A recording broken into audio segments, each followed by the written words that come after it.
Ready to go? Okay. Thank you for coming here this evening.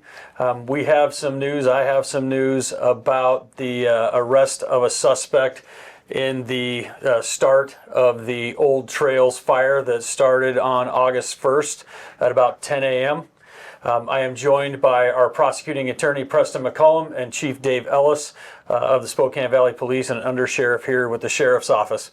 I'm going to share some information with you. About 5 p.m. this afternoon, we executed an arrest warrant and search warrant in the city of Spokane, and we took 37-year-old Aaron Farnacci, a convicted felon, into custody on a single charge of arson in the first degree. About 3 o'clock this afternoon, an arrest warrant affidavit and a search warrant affidavit were presented to Judge Zamblin. She signed the arrest warrant and set a $1 million bond on Mr. Farnacci. Mr. Farnacci is currently in custody and being interviewed by detectives from our major crimes unit here in the Spokane County Sheriff's Office. This investigation began at the beginning of the fire on August 1st. Thankfully, we had some very aware and alert citizens. They were driving into the area where the fire started near Euclid and I'm trying to remember the name of the street. Old Trails. Old Trail and Euclid. The witness, a citizen, very good citizen, noticed a male standing on the side of the road looking into the trees as he was going to pick somebody up. About 10 minutes later, as he was coming back through the area, he noticed the male was bending down near some grass. At that point, the male stood up and looked very nervous, according to our citizen witness. At that point, the male walked away.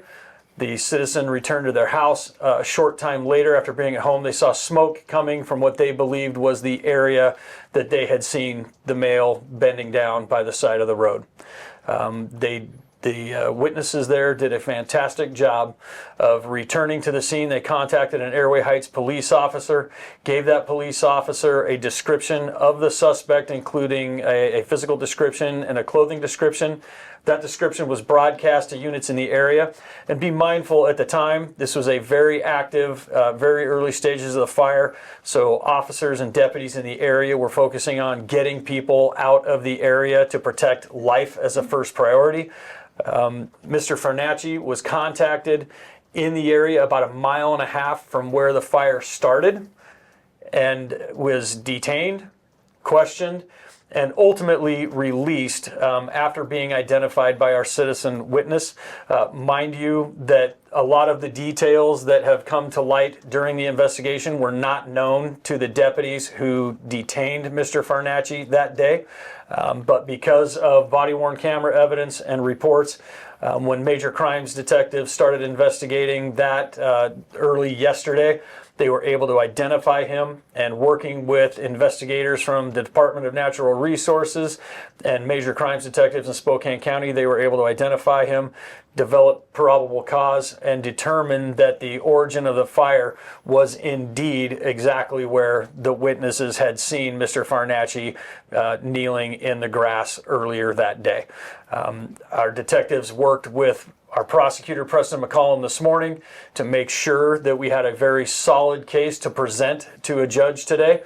And again, as I said, the judge signed the warrant at 3 p.m. and we had him in custody at 5 p.m. with the assistance of our SWAT team's warrant assistance group.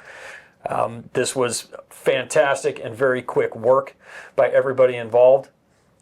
As it happens in so many critical cases, it was citizens who were paying attention to their surroundings, being aware and willing to step up and say something that led to the relatively quick apprehension of Mr. Farnacci.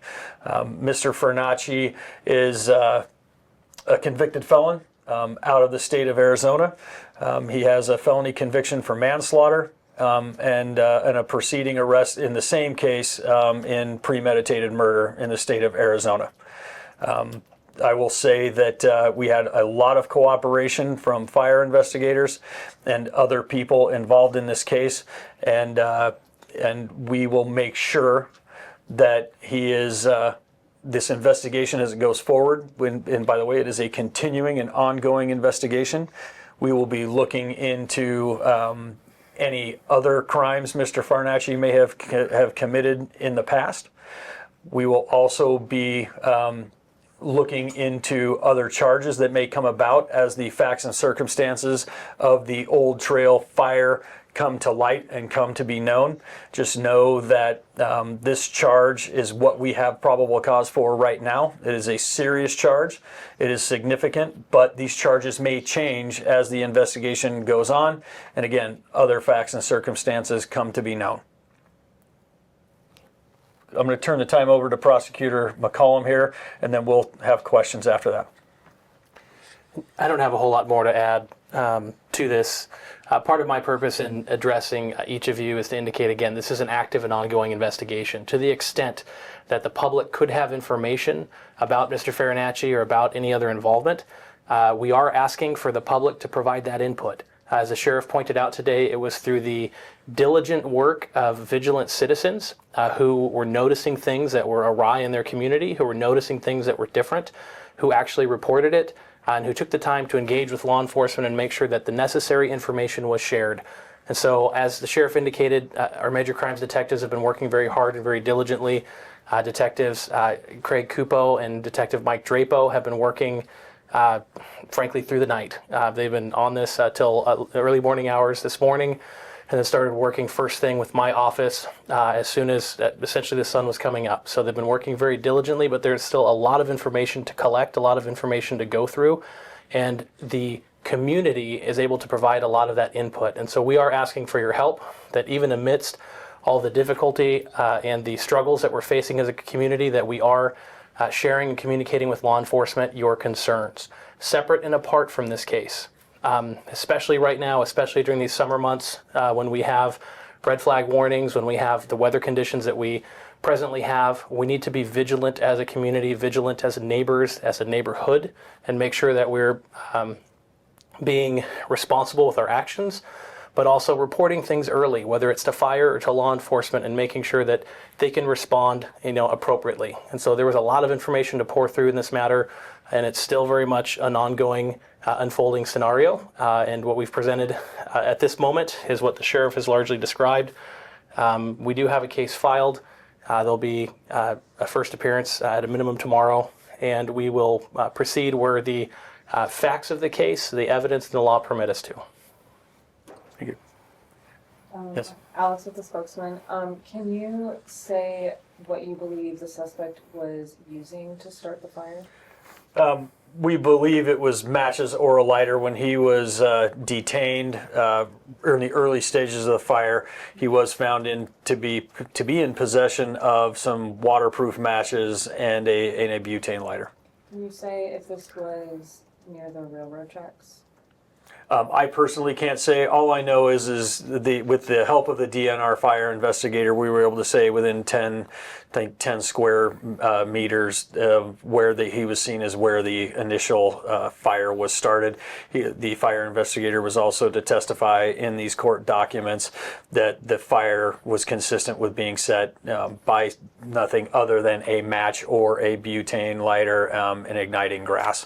Is that why there's pink tape around that area right now? Or I have no idea. I mean, if it was an active evidence scene, it would not be. It would be with crime scene tape or things like that. So. Can you also spell his last name? Farinacci, Farinacci. Again, first name Aaron, Aaron. Middle F as in Frank. 37 years old. We had another question. Oh, I was also You're typing. for name Yeah. spelling. Okay. Yes. Anything else? I have more. So I actually was on North Government Way. I had to race down mountain or the hill when the fire was coming towards me, and there was a man walking on the side of the road, and someone had come down from the hill and tracked down a Spokane police officer and pointed this person out. And I witnessed, I think, another agency pull him over, but it didn't look like a police officer. It looked like a fire investigator or, a park ranger.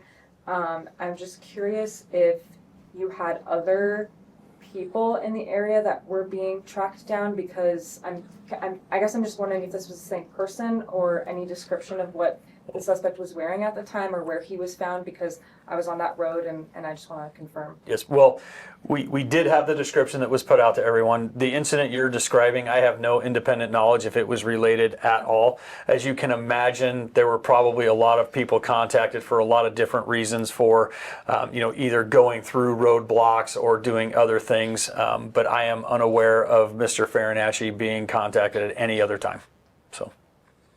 Do you have like a description of what he was wearing at the It'll time? all be in the. It sounds like you have a description of what he was wearing. It'll all be in the PC tomorrow when it goes Okay. forward. Yes, sir. Is there any indication that this could have started any of the other fires in the area, or was this specifically the Old Trails fire? This is specifically the old trail fires only.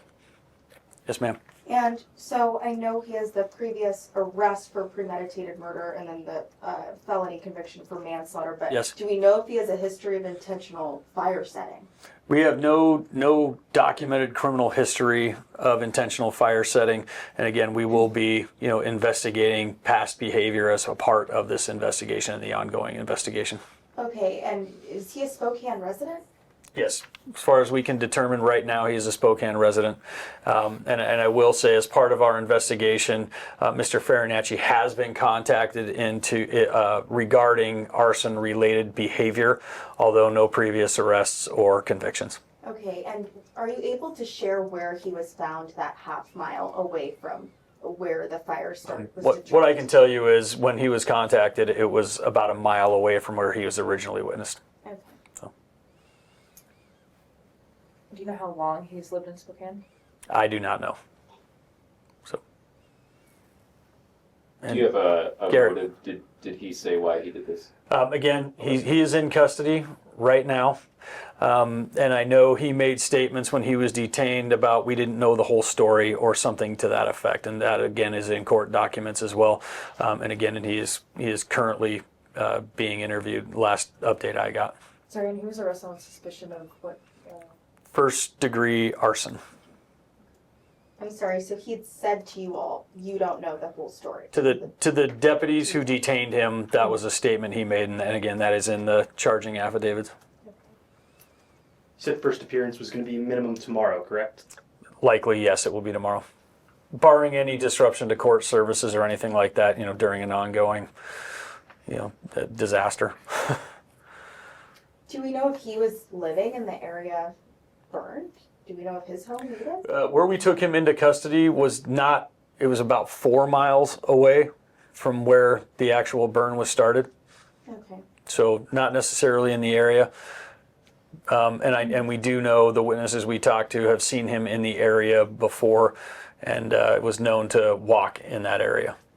So we don't know why he was there. No, other than being on a walk. Any other possessions he was found with? Firearms? No firearms. Any drugs? Any? No, ma'am. Otherwise, he would be charged with that. So. Okay, is that it?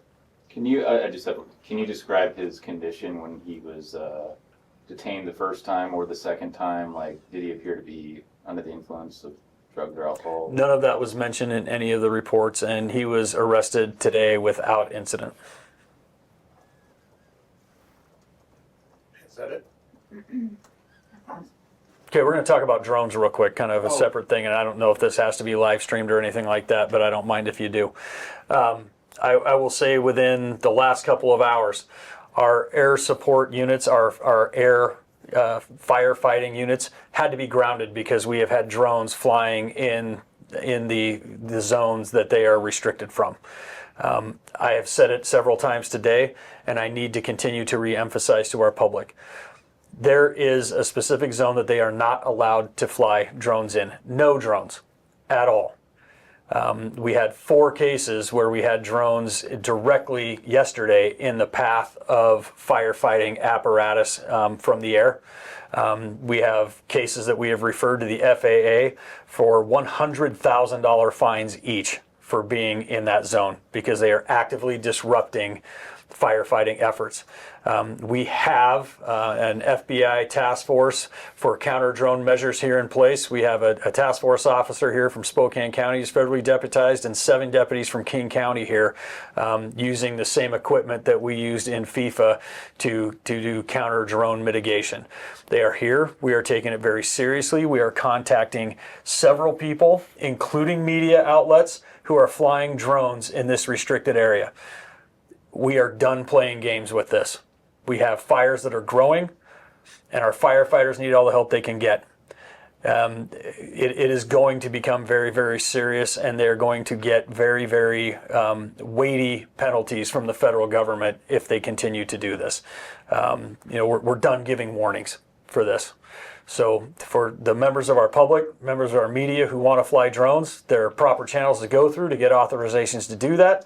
The public won't get them. Media can sometimes get them. Make sure your paperwork's in order for our media, and make sure for our private citizens, stay out of those zones that are restricted. You will be contacted by our law enforcement teams if you're flying drones there, and we're done playing games with it. I've had a lot of people ask me, well, what does it mean to be flying in restricted space? And a lot of folks think that, well, we can send up a drone and try to get photos and see what's going on in the neighborhoods. But if you putting up that drone puts our emergency services at risk, you put the pilots at risk, you put any crews at risk, you also hamper the ability to actively engage the fire. You hamper their ability to drop fire retardant, to drop water, and that really hampers operations moving forward. And so I'm here to say that it is not worth it to your fellow citizens, to our community members, so that you can have photos, okay? And so we need to be able to make sure that our emergency services have priority over that space. So to the extent there are criminal charges that can be brought, they will be brought. To the extent there are penalties that the federal government can impose, they will be doing so. Because right now we're fighting for our community, we're fighting to save certain areas, certain homes, and it's just not worth it to have pictures. And so our encouragement to everybody is do your absolute best to refrain from sending those drones up. If you're seeing them in a space that's restricted, please let law enforcement know, because if we have an air crew come in and then they go down because they connected with the drone, that's simply not worth it. And so I'm just asking that individuals think about that before they put something in the sky that puts our law enforcement and our emergency services at risk.